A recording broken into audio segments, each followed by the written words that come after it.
Okay, it said that you're supposed to have protein in the morning and fat, or that's what I've been learning in my classes, and I can't eat in the morning. It makes me ill. So I've decided to get protein powder. Let's turn this around so you can see. I decided to get protein powder, and this is the milk I tend to drink because dairy bothers me. So we're going to try it this morning and see. I don't usually like protein powder, but I've never tried this one before.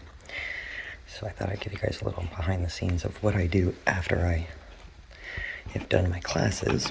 I tend to come in and try the stuff that I learned. So let's see. And by the way, this is my first video, so bear with me. And you get to see completely behind the scenes because I haven't even gotten cleaned up today, nor have I cleaned my kitchen yet this morning. So, okay, let's see if I can do this without pouring this everywhere and you guys can still see. Now, I don't think this is going to work out for me. It usually doesn't as far as stirring stuff into this kind of milk. It tends to stay clumpy.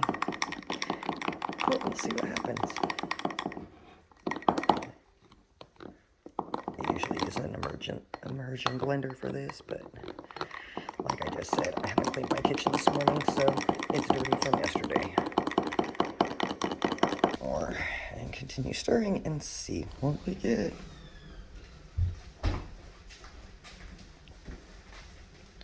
I am so glad I did photography for so long, otherwise this would be very difficult.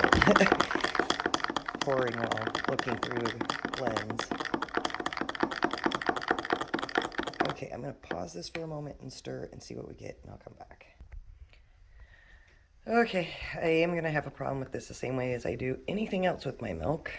The oil in my milk tends to get around the powder and not quite release it. So I will probably have to get an immersion blender out or just deal with it.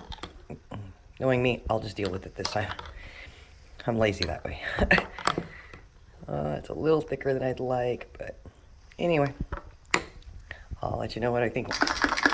Okay, we're gonna go ahead and try this. We still have a few lumps, but like I already said, I'm kind of used to this.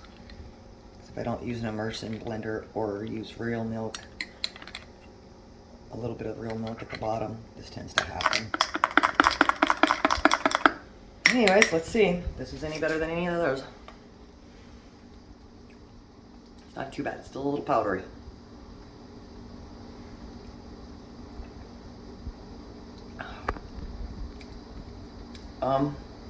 That's doable.